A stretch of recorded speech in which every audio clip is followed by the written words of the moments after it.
Hey there, everybody. I hope you're having a good day in your corner of the world.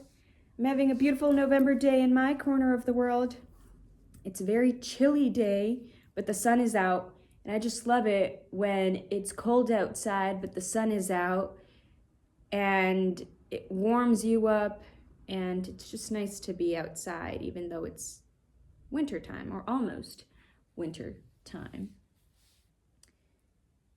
Life never really ceases to humble me. I recently was very humbled by a certain situation that happened, and it's made me realize that even though I think of myself as an open-minded person, I still am attached to certain points of view that I didn't know I was attached to. I'm still attached to certain ideologies or certain behaviors that I didn't recognize I had some sort of attachment to. I think it's normal for all of us human to feel attached, loyal, to our ideologies. And when somebody challenges our belief system or the way that we look at the world or our perspective, if they're coming from an aggressive perspective, it's very hard to take a step back and try and be as objective as possible and not attach yourself to your belief systems and not double down on your own the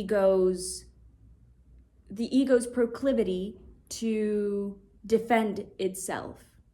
Now, I do think it's important to set a precedent when somebody is being aggressive or they're challenging your belief systems or your point of view.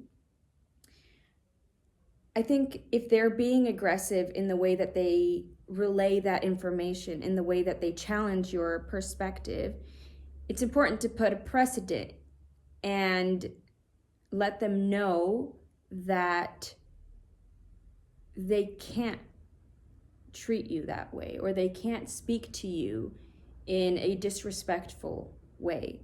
However, it's very difficult to have a cordial conversation when the other person, or when it feels like the other person is attacking you, even though maybe that's not the person's intention. Maybe that person has a very fiery personality, so they're not really trying to attack you, but the way that it comes out sounds like it's an attack. And in those moments, at least for myself, I've noticed that I've doubled down on my perspective, on my point of view, even though maybe the other person has a point.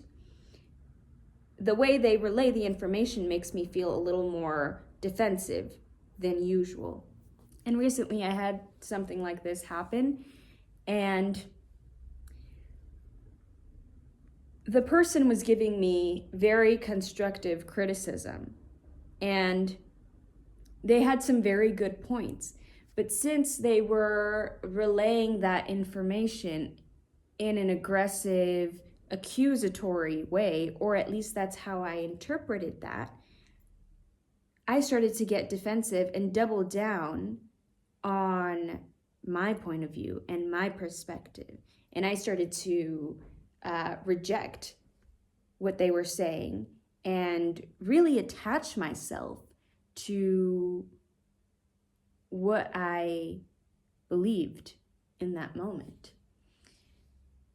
I like to think of myself as an open-minded person, but this was a very teaching moment for me, because I realized that it's hard to separate the information from the way that the information is delivered. And not everybody has, I can't think of the word right now, but not everybody has that charisma to be able to deliver certain information in a palatable way so that the other person doesn't feel attacked. And you have to really recognize that some people just don't have that type of personality, but they're not trying to attack you. They're not trying to denigrate you, but they just don't have the kind of personality where they could deliver the information in a way that is direct and assertive, but it's still not, it still doesn't sound accusatory.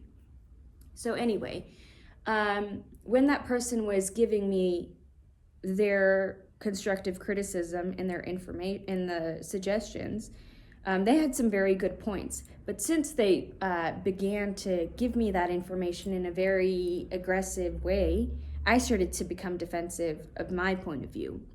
And I started to reject that person's point of view. And it started to become, and I could think about this in hindsight. Of course, I was trying to defend myself in that moment, right? But I became very attached to, yes, I'm right and you're wrong. Stop criticizing me or stop attacking me kind of thing. It was kind of like that idea. I wasn't saying that, but I was not accepting the information that they were giving me, because the way that they delivered the information was very, it felt very in your face, right? Then when I got home, I thought about what the person said, and they had some very good suggestions. They had some very reasonable things that they were trying to have me understand. But I just couldn't understand them because I felt attacked. Now think about the MAGAs, the MAGA people out there.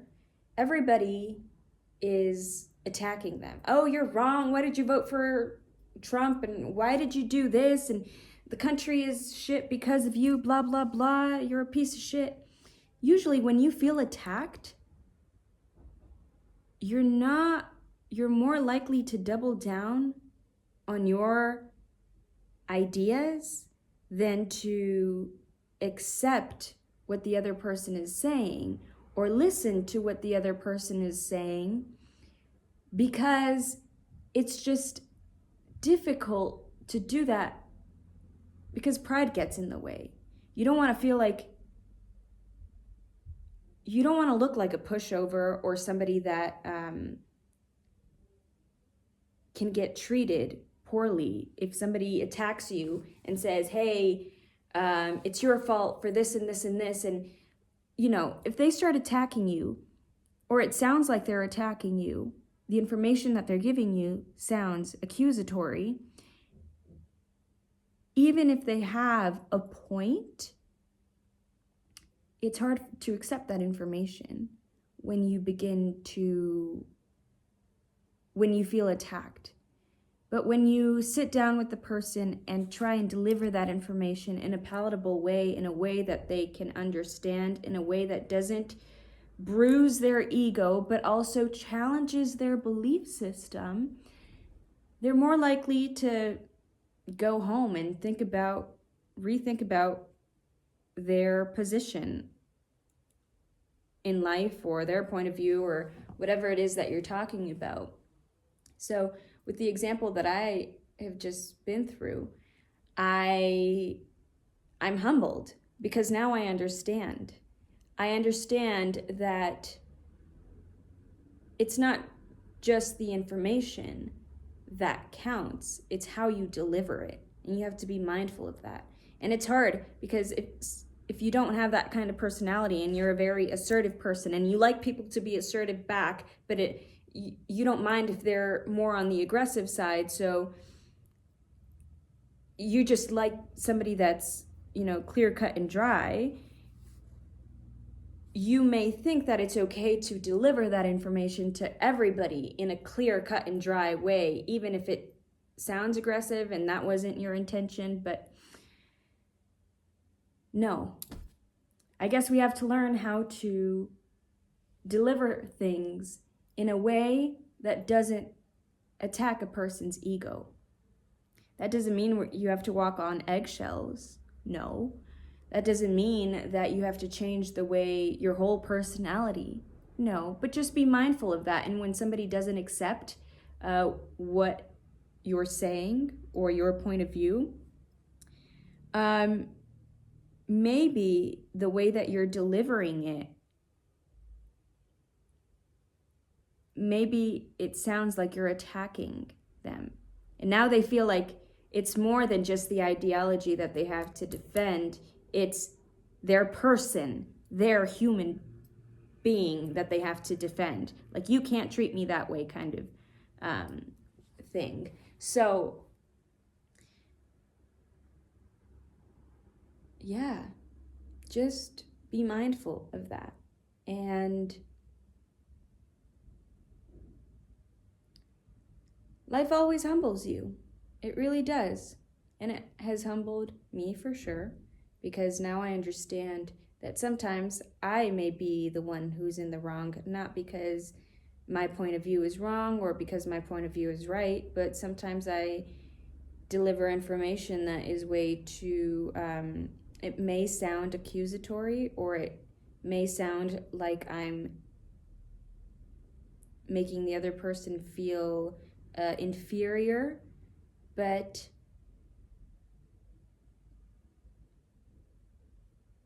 it's important to just try your best and be as mindful as you can about the world around you and how you can improve, right? Like I said, it doesn't mean you have to walk on eggshells, because no, that's not a healthy way to live.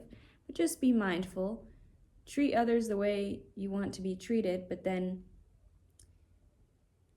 you have to remember that sometimes the way you want to be treated is not the way others want to be treated, right? So for example, if you like very assertive, honest, direct people that can just give it to you straight, and you assume everybody is like that, that can be a problem. Because you have to remember that not everybody thinks the same way. I guess that's where emotional intelligence comes in. And I'm still struggling with that. Anyway, those were my rambles of the day. And yeah, thank you for being here, and thank you for hearing me ramble. I don't think I really made any sense, but if I did and you got something out of it, well, I hope you have a wonderful life. Peace and love. Bye.